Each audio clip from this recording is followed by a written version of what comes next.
Assalamualaikum warahmatullahi wabarakatuh. Kami mahasiswa dari Universitas Esa Unggul, Fakultas Ekonomi dan Bisnis, Program Studi Akuntansi, Semester 3, Kelompok 4. Video ini dibuat untuk menyelesaikan salah satu tugas dalam mata kuliah Akuntansi Biaya dengan dosen pengampu Dr. Rila Gantino, SE AKMM. Kami dari kelompok 4 yang terdiri dari 2 anggota yang masing-masing bekerja sama dalam memenuhi tugas dengan judul materi klasifikasi biaya. Sebelum kami masuk ke penjelasan lebih lanjut, izinkanlah kami memperkenalkan diri terlebih dahulu. Yang pertama, saya sendiri atas nama Hanifah Dita Utami dengan NIM 2024 0102 036. Dan selanjutnya rekan saya, Kiki Mahardika Sari dengan NIM 2024 0102 123.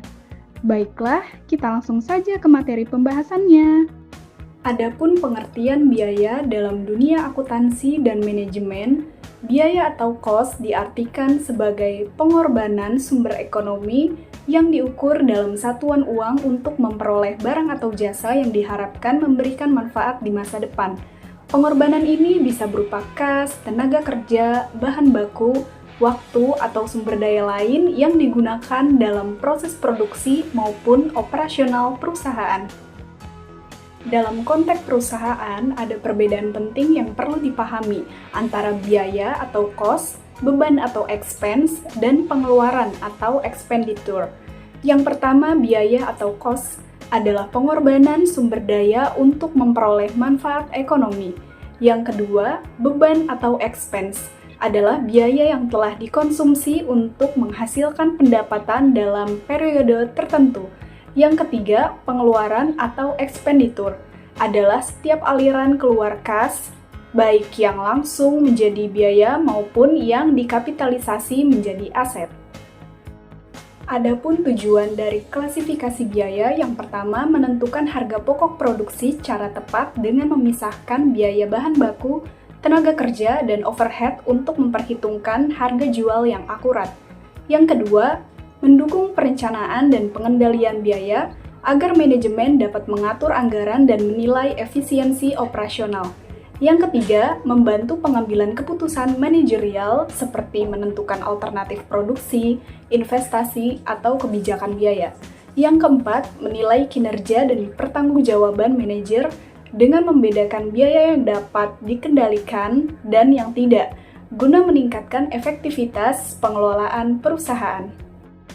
Klasifikasi biaya berdasarkan waktu manfaatnya. Salah satu cara penting dalam pengelompokan biaya adalah berdasarkan waktu manfaat atau periode penggunaannya. Klasifikasi ini membedakan antara biaya produk dan biaya periode. Pembeda utamanya terletak pada apakah biaya tersebut dikapitalisasi sebagai aset atau langsung diakui sebagai beban dalam laporan laba rugi. Yang pertama ada biaya produk atau product cost. Biaya produk adalah semua biaya yang dikaitkan langsung dengan pembuatan produk atau penyedia jasa. Biaya ini melekat pada produk selama berada dalam persediaan dan baru diakui sebagai beban atau cost of goods sold pada saat produk tersebut dijual. Komponen utama dalam biaya produk meliputi yang pertama, biaya bahan baku langsung atau direct material cost, biaya yang timbul karena penggunaan bahan utama dalam pembuatan produk.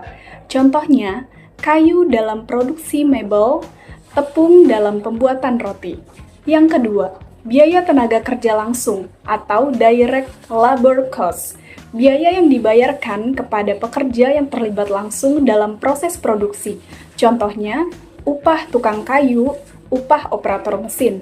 Yang ketiga, biaya overhead pabrik atau factory overhead cost, biaya produksi lainnya yang tidak dapat diidentifikasi langsung ke produk tertentu. Contohnya, listrik pabrik, penyusutan mesin, gaji mandor, biaya perawatan mesin. Ciri khas dari biaya produk adalah bahwa biaya ini dikapitalisasi ke dalam nilai persediaan di neraca dan baru menjadi beban atau expense saat produk dijual. Dengan demikian, biaya produk bersifat inventoriable cost. Klasifikasi biaya berdasarkan waktu manfaatnya yang kedua yaitu biaya periode atau period cost. Biaya periode adalah biaya yang tidak terkait langsung dengan produksi, tetapi dengan aktivitas lain seperti pemasaran, distribusi, dan administrasi umum. Biaya ini tidak dikapitalisasi langsung sebagai aset, melainkan langsung diakui sebagai beban pada periode terjadinya. Contoh biaya periode antara lain, yang pertama, gaji staf administrasi dan pemasaran. Yang kedua, biaya iklan dan promosi. Yang ketiga, biaya listrik kantor pusat. Yang keempat, biaya sewa gedung kantor administrasi.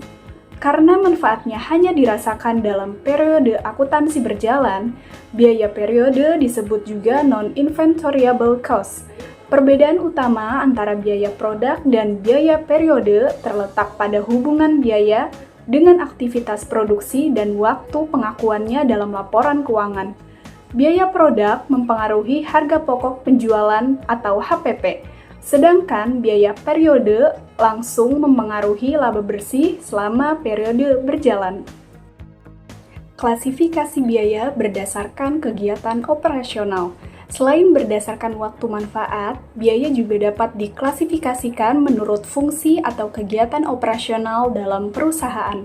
Klasifikasi ini membantu perusahaan dalam mengendalikan dan menilai efektivitas penggunaan sumber daya pada setiap jenis kegiatan utama. Beberapa jenis biaya operasional, yang pertama, biaya tenaga perawatan atau maintenance cost.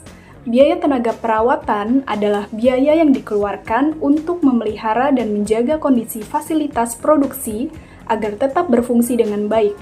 Tujuannya adalah mencegah kerusakan mesin dan mengurangi gangguan dalam proses produksi. Adapun contoh dari biaya tenaga perawatan, yang pertama, gaji teknisi atau mekanik perawatan mesin. Yang kedua, biaya pelumas, suku cadang, dan peralatan kecil. Yang ketiga, biaya servis rutin peralatan produksi. Biaya ini tergolong dalam biaya overhead pabrik karena tidak dapat diidentifikasi secara langsung pada produk tertentu. Klasifikasi biaya berdasarkan kegiatan operasional yang kedua yaitu biaya investasi atau capital cost. Biaya investasi merupakan biaya yang dikeluarkan untuk memperoleh aset tetap atau fasilitas baru yang memberikan manfaat jangka panjang bagi perusahaan. Berbeda dari biaya operasional rutin, biaya investasi tidak langsung memengaruhi laba periode berjalan, melainkan dikapitalisasi dan disusupkan selama masa manfaat aset tersebut. Adapun contoh dari biaya investasi, yang pertama, pembelian mesin produksi baru, yang kedua, pembangunan gedung pabrik, yang ketiga, pembelian kendaraan operasional, yang keempat, pengeluaran untuk teknologi atau sistem baru. Dalam konteks manajerial, keputusan investasi memerlukan analisis mendalam menggunakan metode seperti net present value atau internal rate of return untuk memastikan bahwa manfaat ekonomi masa depan lebih besar daripada biaya yang dikeluarkan. Klasifikasi biaya berdasarkan kegiatan operasional yang ketiga, biaya overhead pabrik atau factory overhead cost. Biaya overhead pabrik adalah semua biaya produksi selain bahan baku langsung dan tenaga kerja langsung. Biaya ini bersifat tidak langsung, artinya tidak dapat ditelusuri langsung ke produk tertentu, tetapi tetap diperlukan untuk mendukung proses produksi. Adapun contoh biaya overhead pabrik, yang pertama, biaya listrik dan air pabrik. Yang kedua, biaya penyusutan mesin dan peralatan. Yang ketiga, gaji mandor atau supervisor. Yang keempat, biaya asuransi pabrik. Yang kelima, biaya kebersihan dan keamanan area produksi. Dalam akuntansi biaya, overhead pabrik dialokasikan ke produk menggunakan tarif biaya overhead atau overhead rate yang biasanya didasarkan pada jam tenaga kerja langsung atau jam mesin. Pengendalian overhead sangat penting karena biaya ini seringkali signifikan dan dapat mempengaruhi profitabilitas perusahaan. Pada bagian ini, saya akan menjelaskan bagaimana biaya diklasifikasikan berdasarkan relevansinya terhadap pengambilan keputusan manajerial. Konsep relevansi biaya membantu manajer hanya fokus pada biaya yang benar-benar berpengaruh terhadap hasil keputusan. Biaya relevan adalah biaya yang akan timbul di masa depan dan berbeda untuk setiap alternatif keputusan. Misalnya, jika perusahaan harus memilih antara memproduksi sendiri komponen atau membelinya dari pemasok, maka biaya bahan baku dan tenaga kerja langsung yang hanya muncul saat memproduksi sendiri termasuk biaya relevan. Biaya tidak relevan sebaliknya, tidak berubah meskipun alternatif keputusan berbeda. Contohnya seperti biaya sewa gedung atau penyusutan mesin. Biaya ini tetap ada apapun keputusan yang diambil, sehingga tidak perlu dipertimbangkan dalam analisis keputusan. Dengan memahami klasifikasi ini, manajer dapat menghindari kesalahan dalam menganalisis data keuangan, misalnya dengan tidak memasukkan sunk cost dalam perhitungan alternatif investasi. Selanjutnya, klasifikasi biaya berdasarkan departemen digunakan untuk mengetahui siapa yang bertanggung jawab atas biaya yang muncul di dalam organisasi. Dalam sistem akuntansi biaya, perusahaan biasanya membagi aktivitasnya ke dalam dua jenis departemen. Yang pertama, departemen produksi, yaitu departemen yang secara langsung terlibat dalam proses pembuatan produk atau jasa utama. Contohnya, departemen perakitan, pengecatan, atau pengemasan dalam perusahaan manufaktur. Biaya yang termasuk di sini meliputi bahan baku langsung, tenaga kerja langsung, dan overhead pabrik seperti biaya listrik atau pemeliharaan mesin. Yang kedua ada departemen jasa atau pendukung. Departemen ini tidak memproduksi barang tetapi mendukung jalannya proses produksi. Misalnya, departemen akuntansi, SDM, teknologi informasi, dan pemeliharaan mesin. Biaya dari departemen jasa ini nantinya dialokasikan ke departemen produksi menggunakan metode seperti single rate method atau dual rate method. Dengan klasifikasi ini, manajemen dapat lebih mudah menilai efisiensi dan tanggung jawab biaya pada tiap unit kerja. Dari sisi ekonomi manajerial, biaya juga diklasifikasikan berdasarkan potensi pengaruhnya terhadap keputusan, yaitu menjadi dua jenis, yang pertama biaya peluang, yang kedua biaya hangus. Biaya peluang menggambarkan nilai manfaat yang hilang ketika suatu alternatif dipilih. Misalnya, ketika perusahaan memutuskan menggunakan fasilitas pabrik untuk memproduksi produk A, maka keuntungan dari produk B yang tidak diproduksi adalah biaya peluang dari keputusan tersebut. Biaya ini tidak tercatat di dalam laporan keuangan, tetapi penting dalam analisis strategis dan perencanaan investasi. Sedangkan biaya hangus adalah biaya yang sudah terjadi di masa lalu dan tidak dapat diubah lagi.